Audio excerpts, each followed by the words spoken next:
Yadadri thermal power project పనులను త్వరితగతిన పూర్తి చేసి అందుబాటులోకి తీసుకురావాలని డిప్యూటీ సీఎం మల్లు భట్టి విక్రమార్క అధికారులను ఆదేశించారు. ప్రాజెక్టు పూర్తికి రాష్ట్ర ప్రభుత్వం నుంచి సంపూర్ణ సహకారం ఉంటుందన్నారు. శనివారం ఉదయం మంత్రులు ఉత్తమ్ కుమార్ రెడ్డి, కోమటిరెడ్డి వెంకటరెడ్డిలతో కలిసి ఆయన హైదరాబాద్ నుంచి హెలికాప్టర్లో నల్గొండ జిల్లా దామరచర్ల మండలంలో నిర్మాణంలో ఉన్న థర్మల్ పవర్ ప్రాజెక్టును సందర్శించి అధికారులతో సమీక్ష సమావేశం నిర్వహించారు. అంతకు ముందుగా థర్మల్ పవర్ స్టేషన్లో స్థానికుల నుంచి వినతి పత్రాలు స్వీకరించారు.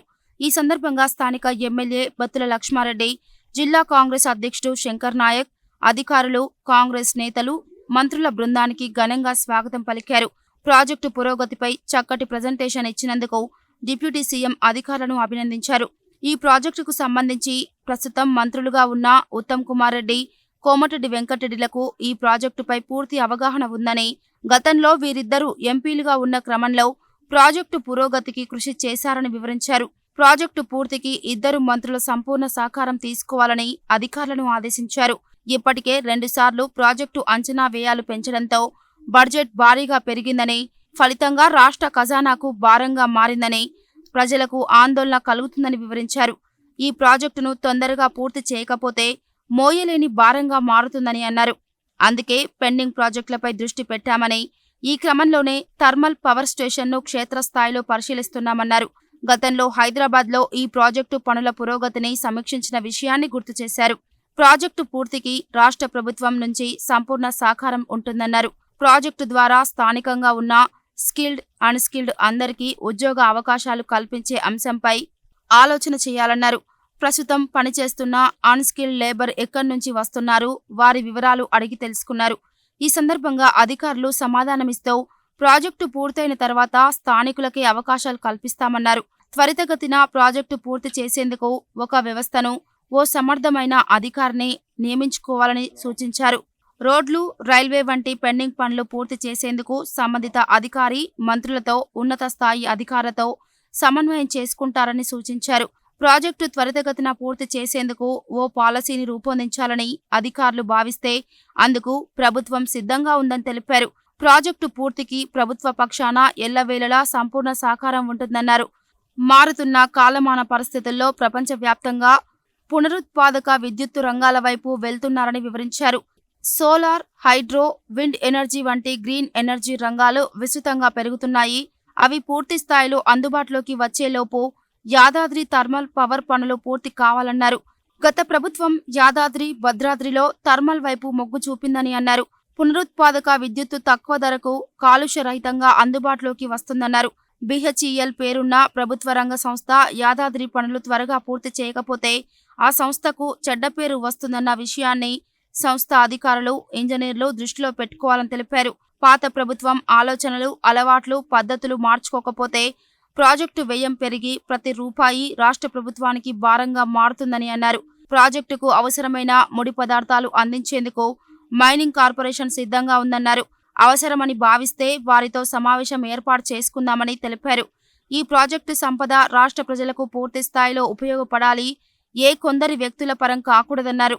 ఈ ఆశయం నెరవేర్చే క్రమంలో అధికారులు ఎటువంటి బెదిరింపులకు లొంగాల్సిన పని లేదన్నారు. ప్రాజెక్టును పూర్తి చేసేందుకు 24/7 తనతో పాటు సీనియర్ మంత్రులు, అధికార యంత్రాంగం అందుబాటులో ఉంటారని భరోసా ఇచ్చారు. ప్రాజెక్టు పనుల్లో నిర్లక్ష్యం, ప్రభుత్వ వ్యతిరేక కార్యకలాపాలు కనిపిస్తే ఎట్టి పరిస్థితుల్లో సహించేది లేదన్నారు. ప్రాజెక్టు పురోగతి పనుల గురించి ప్రశ్నించగా ఏడాది సెప్టెంబర్లో 2 యూనిట్ల ద్వారా 1600 మెగావాట్ల విద్యుత్ను పూర్తి స్థాయిలో ఉత్పత్తి చేస్తామని, మార్చి 2025 నాటికి మొత్తం 5 యూనిట్ల ద్వారా 4000 మెగావాట్ల విద్యుత్ అందుబాటులోకి తెస్తామని వివరించారు. ప్రాజెక్టు ద్వారా వచ్చే కాలుష్యం, కలుషిత నీరు మూలంగా స్థానికులకు ఎదురయ్యే ఇబ్బందులు, వాటి పరిష్కారానికి తీసుకునే మార్గాల గురించి డిప్యూటీ సీఎం ఆరా తీశారు. ఆధునిక సాంకేతిక పరిజ్ఞానాన్ని వినియోగిస్తున్న నేపథ్యంలో 0% ధూళి బయటికి వెళ్లకుండా నిర్మాణం జరుగుతుందని వివరించారు. ఇక్కడ ఉత్పత్తి అయ్యే బూడిద ఆధారంగా ఇతర ప్రాంతాల్లో పలు ఉత్పత్తులు అందుబాటులోకి వస్తాయన్నారు. ఎప్పటికప్పుడు బూడిదను ఇతర ప్రాంతాలకు విక్రయిస్తామన్నారు. స్థానికంగా వినియోగించే నీటిని తిరిగి శుద్ధి చేసి ప్రాజెక్టు అవసరాలకే వినియోగిస్తామని తెలిపారు. స్థానికంగా ప్రాజెక్టు నిర్మాణానికి తీసుకున్న రుణాలు, వాటి వడ్డీ రేట్ల గురించి నీటిపారుదల శాఖ మంత్రి ఉత్తమ్ కుమార్ రెడ్డి ప్రశ్నించారు. కమర్షియల్ బ్యాంకుల కన్నా ఎక్కువ వడ్డీ రేటు ఉంటే దానిని తగ్గించాలని కోరే అవకాశం ఉందని ఎంపీగా పనిచేసిన సమయంలో తనకు ఆ అనుభవం ఉన్న విషయాన్ని గుర్తు చేశారు. ప్రాజెక్టు పనుల్లో జాప్యానికి కారణాలను మంత్రి ఉత్తమ్ అడిగి తెలుసుకున్నారు. కరోనా మూలంగా 6 నెలల పాటు పనులు నిలిచి ఇతర రాష్ట్రాల కార్మికులు స్వస్థలానికి వెళ్లిపోయిన విషయాన్ని వివరించారు. స్థానికంగా ఏ గ్రేడ్కు చెందిన బొగ్గును వినియోగిస్తారు, ప్రస్తుతం సింగరేణిలో వినియోగిస్తున్న బొగ్గు గ్రేడ్ వివరాలను మంత్రి ఉత్తమ్ అధికారులను అడిగి తెలుసుకున్నారు. ప్రస్తుతం ఉద్యోగులకు ఎన్ని క్వార్టర్స్ అందుబాటులో ఉన్నాయి, ప్రాజెక్టు వినియోగంలోకి వచ్చేసరికి ఎన్ని క్వార్టర్స్ నిర్మిస్తారు అని మంత్రి కోమటిరెడ్డి వెంకటరెడ్డి ప్రశ్నించారు.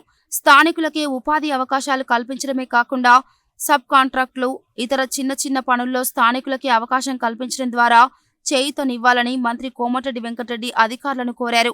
ప్రాజెక్టు చేపట్టిన నాటి వ్యయం, ఆ తర్వాత 2 సార్లు పెంచిన అంచనాలను అధికారులు వివరించారు. ప్రస్తుతం పవర్ ప్లాంట్లో జరుగుతున్న అన్ని రకాల అభివృద్ధి పనులను వీడియో ప్రజెంటేషన్ రూపంలో మంత్రుల బృందానికి వివరించారు. ఈ సమావేశంలో విద్యుత్ శాఖ CM D Syed Ali Rizvi, Transco director Ajay, power plant CE Sammaiah, Nalgonda జిల్లా కలెక్టర్ హరిచందన, జిల్లా SP Chandana Deepti, additional collector Srinivas తదితరులు పాల్గొన్నారు.